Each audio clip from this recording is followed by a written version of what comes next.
नमस्कार, स्वागत है आप सभी का। यूपी ट्रिपल एससी मुख्य सेविका भर्ती को लेकर के बात करेंगे और सबसे पहले यूपी पुलिस कांस्टेबल भर्ती में एक नोटिस या एक लेटर वायरल हो रहा है, जिसमें आप देखेंगे एग्ज़ाम डेट 11 फरवरी की बताई जा रही होगी।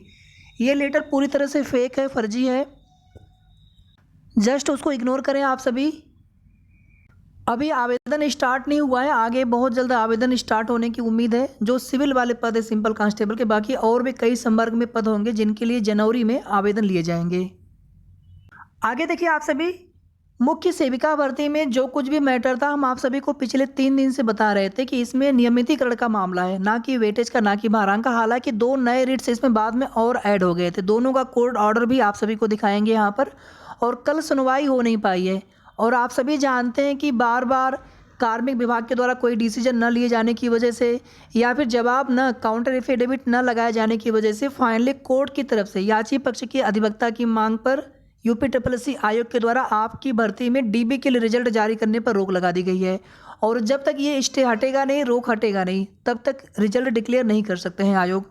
और जब तक रिजल्ट डिक्लेयर नहीं कर सकते, कहीं ना कहीं आप देखेंगे तो रिवाइज्ड आंसर की भी आप सभी को देखने को नहीं मिलेगा।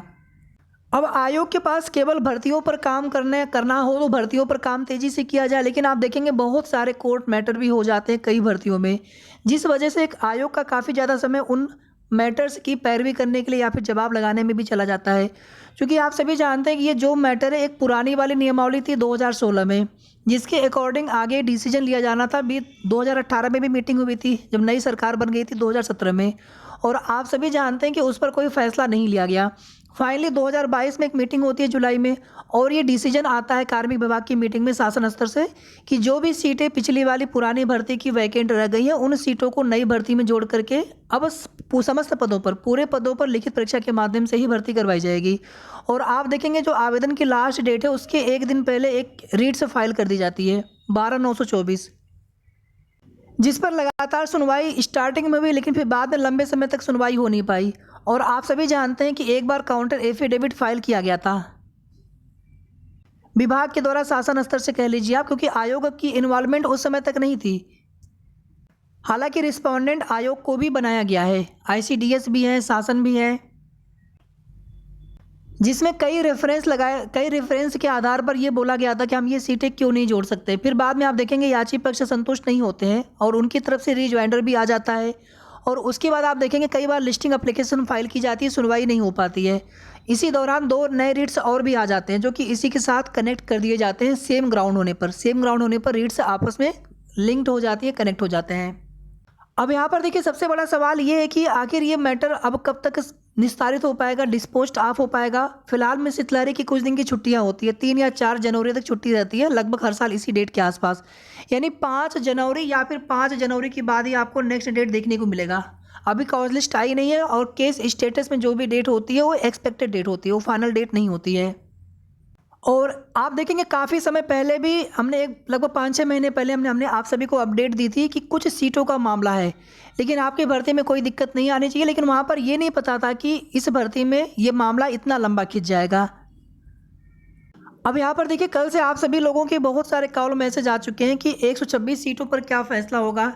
क्योंकि अभी जो एक नियमावली आप सभी को देखने को मिला होगा, जो भी पूरी नियमावली है, नियमावली से और इन सीटों का फिलहाल में उससे कोई मतलब नहीं, वहाँ पर सिर्फ अर्हता की बात की जा रही है। और ये सीटें जो है कैरी फॉरवर्ड भी है पुरानी भर्ती की, यानी कि इन सीटों पर उन अभ्यर्थियों को नियमित नहीं किया गया जो कि उस भर्ती के यानी उस रिक्रूटमेंट प्रोसेस में सेलेक्ट नहीं हो पाए थे, क्योंकि नई भर्ती में उनको मौका मिला नहीं ओवर एज होने की वजह से। और वे सभी याची सिर्फ इतना चाहते हैं कि हमारी जितनी भी सीटें हैं हमें केवल उतनी सीटों पर ही हमें रेगुलर कर दिया जाए, नियमित कर दिया जाए। अब देखिए यहाँ पर निश्चित रूप से है कि अगर ये सीटें माइनस होती हैं 2693 में से तो थोड़ी सी कट ऑफ, थोड़ी सी मेरिट हाई जाएगी, सभी कैटेगरी की कट ऑफ थोड़ी सी प्रभावित होगी। बट यहाँ पर इन सब चीज़ों पर चर्चा नहीं करना चाहिए, क्योंकि ये सब चीज़ें किसी को नहीं पता है कि इसमें होना क्या है। अब आप समझ लीजिए कि शासन स्तर से डिसीजन लिया जाना था, इसमें आयोग की कोई बहुत भूमिका नहीं है। जब तक शासन नहीं चाहेंगे तब तक ये मैटर फाइनल नहीं होने वाला है। और इसीलिए हमने आप सभी से रिक्वेस्ट किया था कि एक बार, कम से कम एक बार, जब भी जनता दर्शन कार्यक्रम लगे मुख्यमंत्री जी का, उनको जा करके ज्ञापन दीजिए आप सभी। जितने अधिक से अधिक लोग आप लोग जा पाए, किसी की बातों पर ध्यान मत दीजिए। कोई अगर मना करता है तो उनको मना करने दीजिए। भर्ती आपकी है, नुकसान आपका होगा। तो इसलिए कोशिश आप सभी को करनी है ताकि आपकी भर्ती जल्द पूरी हो। अब देखिए जो दोनों नए रीट्स थे आप देखेंगे उनको भी उसी पुराने वाले रीट्स के साथ कनेक्ट करने के लिए बोला गया था। एक वो वाला हो गया, एक दूसरा वाला आपका ये रीट्स हो गया। अब 76 टोटल है ओरिजिनल वाले जो रीट्स है जो लीडिंग पिटिशन है। 13 हो गए आपके 42-99 वाले में और एक याची यहाँ पर है, यानी टोटल यहाँ पर अगर आप देखेंगे तो 76 + 14 यानी 90 हो जाएंगे टोटल यहाँ पर पिटिशनर। एक जो हमने आप सभी को नियमावली बताई थी पुरानी वाली जो कि नियमितीकरण को लेकर के, मतलब आपकी भर्ती से संबंधित नहीं, विभाग की तरफ से नहीं, बल्कि नियमितीकरण के लिए नियमित करना था, रेगुलर करना था संविदा कर्मियों को, तो उसको लेकर के 2016 में एक रूल्स आता है, एक नियमावली आती है। अब उस नियमावली के आधार पर या फिर उसके पहले जो कुछ भी नियम होते थे पहले संविदा कर्मियों को नियमित कब तक कैसे किया जा सकता है, आप देखेंगे समय समय पर सरकार बदलती रहती है, उसमें नए नए नियम आते जाते, कुछ संशोधन भी होते रहते हैं। फाइनली आप देखेंगे नई सरकार के द्वारा ये फैसला लिया गया था कि अब जो भी आगे की भर्तियां होंगी वो लिखित परीक्षा के माध्यम से होंगी, यूपीएससी पीईटी के द्वारा। अभी देखिए फिलहाल में जो कल सुनवाई हुई है सीधे सीधे नेक्स्ट डेट लगा दी गई है, बट अभी कॉज लिस्ट में आया नहीं है, तो बिल्कुल यहाँ पर कंफर्म नहीं कह सकते कि इसी डेट को सुनवाई होगी। कुल मिलाकर के आप सभी इतना बस समझ लीजिए कि इस वाले मैटर में जो भी कोर्ट का मैटर है इसमें शासन स्तर पर फैसला होगा जब तक कार्मिक विभाग से डिसीजन नहीं आएगा कि इसमें क्या करना है क्या नहीं करना है, क्योंकि यहाँ पर रिक्रूटमेंट प्रोसेस में कोई गलती नहीं है।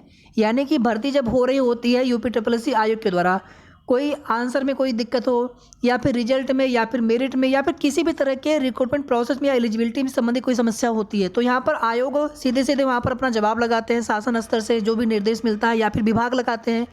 लेकिन यहाँ पर ये जो मैटर है ये मैटर पूरी तरह से शासन स्तर से इस पर डिसीजन आएगा, उसी के अकॉर्डिंग विभाग या फिर आयोग आगे कार्य करेंगे।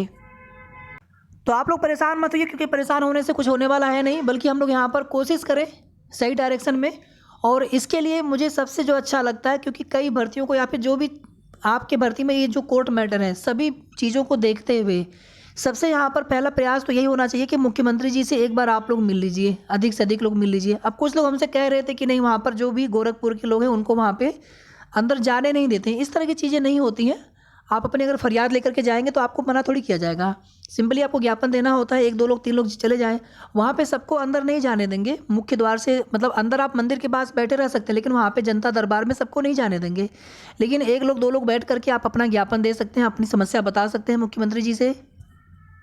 और जो भी ज्ञापन आप दीजिएगा संक्षिप्त में दीजिएगा ताकि उसको जो भी बातें होंगी उसको आपको अच्छे से बताना भी होगा कि इस तरह से ये भर्ती है और ये कोर्ट मैटर है, पुराना मैटर है जिसमें आपके स्तर से यानी कार्मिक विभाग से डिसीजन लिया जाना, ये पुरानी सीटें हैं और इस तरह से रिजल्ट में स्टे लग गया है।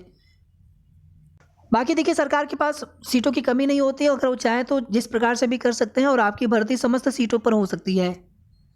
बाकी यहाँ पर देखिए जो भी वेटेज वाली बातें बताई जा रही थी हमने तभी भी मना किया था, आप लोग कह रहे थे नहीं वेटेज का ही मामला, लेकिन आप सभी लोग खुद देख रहे होंगे कि यहाँ पर रेगुलर करने का मामला है।